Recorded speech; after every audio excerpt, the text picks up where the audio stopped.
Microsoft just revealed the Halo Infinite gameplay, and it's revolved around the campaign for Halo Infinite. But in this video, I'll be talking about the possibilities that we might be able to expect for the multiplayer of Halo Infinite. So be sure to stick around till the end of the video so you don't miss out on anything.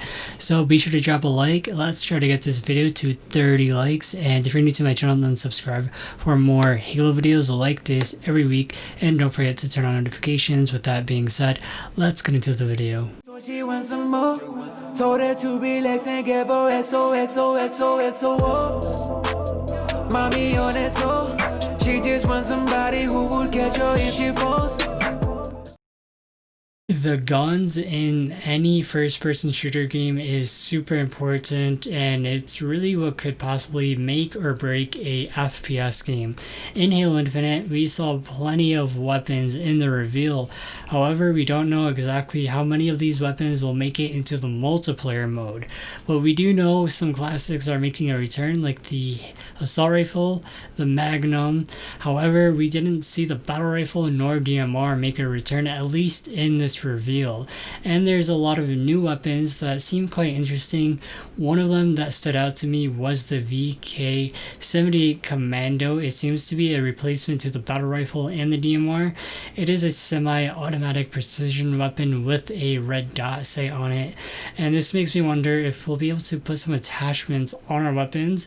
It wouldn't seem so far-fetched if that's the case, and perhaps in Halo Infinite in the multiplayer we could have some custom classes, which is something we've seen before, but also have some attachments now, which would be pretty new. We also got to see some banished weaponry being used in action, and of course this is probably one of the things that we could expect to see in multiplayer. Aside from the awesome new weaponry that they're bringing into the Halo series, there were a few things that stood out to me and probably stood out to you as well, and that is deployables. And we've seen them before in Halo Reach, and there's one moment where we see the person playing as Master Chief pick up a deployable wall. One of these deployables I've noticed was called the drop wall, and this seems like something you could just pick out in the world of the Halo Infinite campaign, and we could use it like a deployable like we've seen in Halo Reach.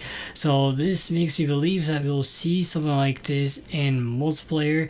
It's not like we haven't used deployables in multiplayer within the Halo games before. When I say deployables, I do mean armor abilities, and another one that I've noticed was a grappling hook, and of course everybody has noticed this, but this is something we could see in multiplayer. We use the grappling hook in this gameplay to pull fusion coils to us, to pull ourselves to ledges, to swing on things, and to pull ourselves to enemies. So it makes me wonder if this is going to be a main aspect of the Halo Infinite multiplayer, or if this is just a campaign thing. We've seen plenty of games that implement unique features that are only in the campaign and not the multiplayer. There was another movement ability I noticed in this scene of the gameplay, and if I slow down the gameplay just a bit, when Master Chief is sprinting right here, you could see him dash a little bit to the right, and it makes me wonder if you'll see this dash ability make its way into the multiplayer. So we already know there's going to be sprint as well as a dashing ability within Halo Infinite.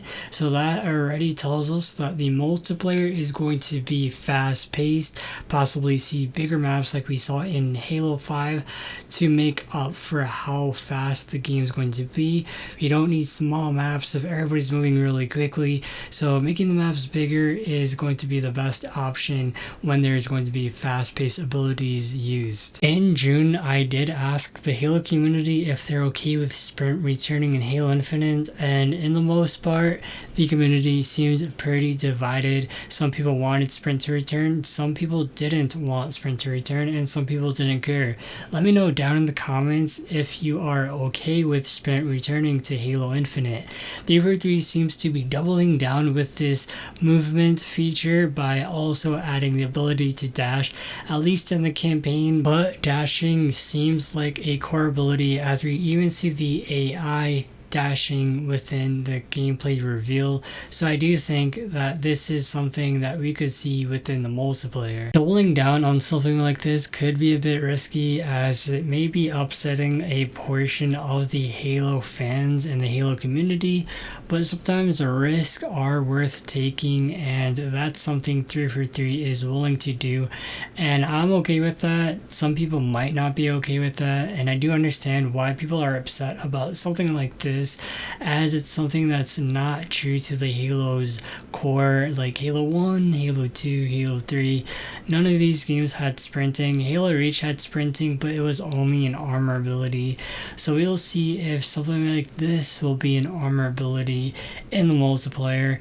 But to me, it's going to be a core mechanic, because there are things that were shown in this gameplay that you could pick up and deploy, like the drop wall. This brings up the next topic, and that's the pace of the multiplayer for Halo Infinite. I definitely believe, from what we saw from the campaign reveal of Halo Infinite, the multiplayer for this game is going to be extremely fast paced, possibly even faster paced than Halo 5, which again the community seemed pretty divided about. Will Halo Infinite play and feel like the classic Halo experience? No, and just hear me out.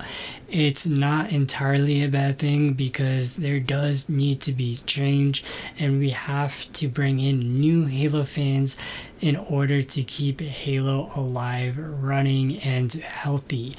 And 343 knows this, because this is a business. Gaming is a business for these developers.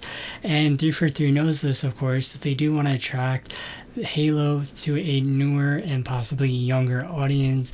And a lot of FPS games nowadays are extremely fast paced, like Call of Duty. The reason why I bring up Call of Duty is because it's a very fast paced franchise, and that fast pace is a trend, and that's something 343 is trying to follow with Halo Infinite. And 343 has discussed and showed interest in the past for these trends, and that's why people really thought they meant Battle Royale, but I don't think Battle Royale is going to be likely. However, maybe sometime down in the future it could happen for Halo Infinite. But for the most part, these trends do include fast-paced gameplay within these FPS games. 343 is following that, and in turn may attract a newer audience, which is the whole point. So I do think multiplayer is going to be fast-paced. It's going to bring a lot of new weapons, as we've seen already in the gameplay, and a lot of classic weapons returning. I do hope for the battle rifle and the DMR to make returns, even though it might not be likely. And we may even see the battle rifle and the DMR be brought to light in the future, in some future gameplay reveal. And hopefully we do get to see some multiplayer gameplay in the near future. I'm sure we will, but we don't know when that will be. And if you guys want me to do a video like this based on the Halo Infinite campaign, then let me know down in the comment section below. Thank you all so much for watching this video, and I will see you in the next one. Peace.